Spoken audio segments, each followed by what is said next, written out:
कक्षा 6 हिंदी विषय में कक्षा पाठ 4 और शब्द रचना, उपसर्ग और प्रत्यय के बारे में जानेंगे और समझेंगे। पिछले अध्याय में बता चुकी हूँ कि शब्द किसे कहते हैं, शब्द कितने प्रकार के होते हैं, शब्दों का वर्गीकरण किन आधारों पर किया जाता है, ये हम पढ़ चुके हैं।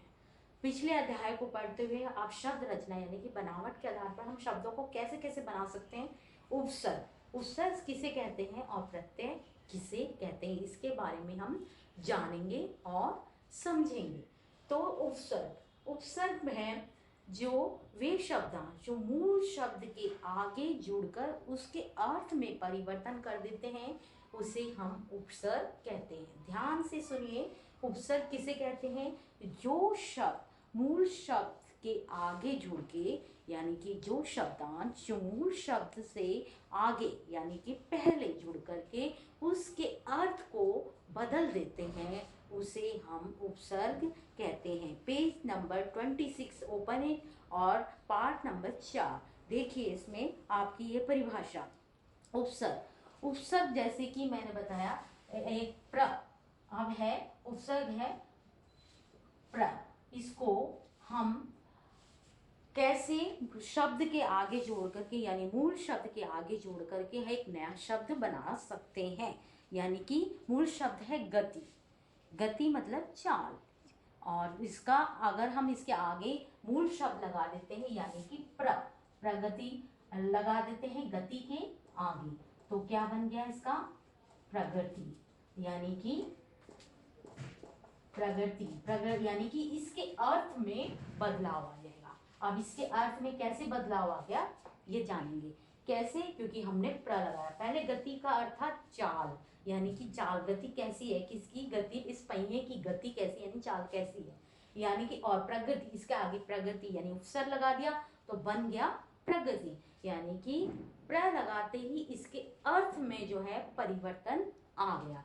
और परिवर्तन आने से यानी कि उपसर्ग के आगे, उपसर्ग जो हमेशा ध्यान रखना बच्चों कि ये हमेशा मूल शब्द के आगे लगाए जाते हैं और इन्हीं को उपसर्ग कहते हैं। इसका प्रगति बन गया तो प्रगति का अर्थ होता है तरक्की, उन्नति, यानी कि अर्थ में परिवर्तन आ गया। जहाँ गति था वहां प्रगति बन गया और प्र लगते ही, उपसर्ग लगते ही उसके अर्थ में बदलाव आ गया। तो हमेशा आपको ये बात ध्यान रखनी है कि जो उपसर्ग हैं वो मूल शब्द के आगे लगते हैं और आगे लगते ही उसके अर्थ में बदलाव या परिवर्तन आ जाता है। जैसे कि आप पेज नंबर 26 ओपन कीजिए और उसमें देखिए कि यानी उसका अर्थ होता है अभाव। कहीं भी मैंने पहले भी बताया है आपको, पिछले अध्यायों में भी और पिछली कक्षाओं में भी, कि आपका जैसे अ लगता है वैसे ही वहाँ कमी या अभाव वहाँ पता लग जाता है। यानी कि अ लगने से अ का अर्थ होता है अभाव। इसका उदाहरण है जैसे कि अ लगा करके, उपसर्ग लगा करके अज्ञान, अधर्म, अमान्य, ये इसके हम उपसर्ग बना सकते हैं मूल शब्द के आगे जोड़कर। अब इसमें कई प्रकार के उपसर्ग हैं, जैसे कि आप पढ़ सकते हैं प्र मतलब अधिक, प्रबल, प्रत्यंत, प्रगति। हम प्र लगा करके, प्रति लगा करके, अप लगा करके, अव लगा करके, अति लगा करके हम नए शब्दों का निर्माण कर सकते हैं। नए शब्दों को बनाने के लिए उपसर्ग एक जरिया है। हिंदी व्याकरण में बहुत सारे शब्दों का निर्माण किया गया है और वो नए नए शब्द हम आने वाली कक्षाओं में भी पढ़ेंगे और इस कक्षा में भी पढ़ते जा रहे हैं। और हमें क्या करना है, साथ के साथ याद भी करना है और इसको समझना भी है। आप कक्षा 6 में, 5वीं में भी आपने ये पढ़ा है और आप कक्षा 6 में भी पढ़ रहे हैं और आने वाली कक्षा 7वीं में भी इसी पाठ को पढ़ेंगे और समझेंगे कि हमको नए शब्दों का निर्माण करने के लिए यानी नए शब्दों को बनाने के लिए किन किन उपसर्गों का प्रयोग करना होता है, जो आपकी पुस्तक में है पेज नंबर 26 और 27 में। उपसर्ग आपको समझ में आ गया और इसका उदाहरण भी समझ में आ गया और इसका अर्थ भी समझ में आ गया।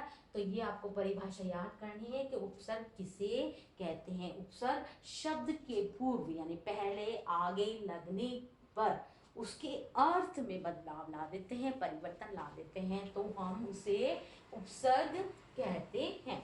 अब दूसरा है प्रत्यय। अब प्रत्यय है इसका विपरीत है, प्रत्यय हमेशा मूल शब्द के पीछे लगता है। अब देखिए पेज नंबर 27 पर इसकी परिभाषा, जो शब्दांश शब्द के अंत में यानी कि पीछे लगकर उसके अर्थ में बदलाव यानी कि परिवर्तन ला देते हैं उसे हम प्रत्यय कहते हैं। हमेशा बच्चों इस बात का हमेशा ध्यान रखना कि प्रत्यय जो है मूल शब्द के पीछे लगते हैं और उपसर्ग जो है मूल शब्द के आगे लगते हैं, और दोनों में बात कॉमन एक है, यही है कि वो भी अर्थ में परिवर्तन कर देते हैं और ये भी अर्थ में परिवर्तन कर देते हैं। तो इसमें समानता भी है और इसमें भिन्नता भी है कि ये आगे लगते हैं, उपसर्ग आगे लगते हैं, प्रत्यय पीछे लगते हैं, मगर उपसर्ग आगे लग के भी अर्थ में परिवर्तन कर देते हैं और प्रत्यय पीछे लग करके भी अर्थ में परिवर्तन यानी बदलाव कर देते हैं।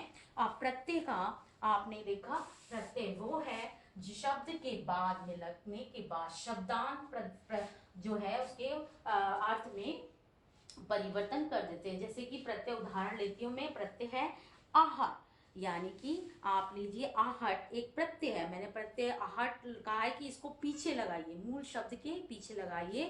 तो घबरा, घबराहट, घबराहट, चिल्लाहट, मुस्कुराहट, सरसराहट।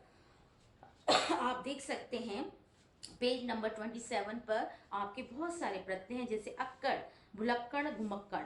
आ प्रत्यय है जो पीछे लगाया जाता है, छात्रा, बाला, प्रिया।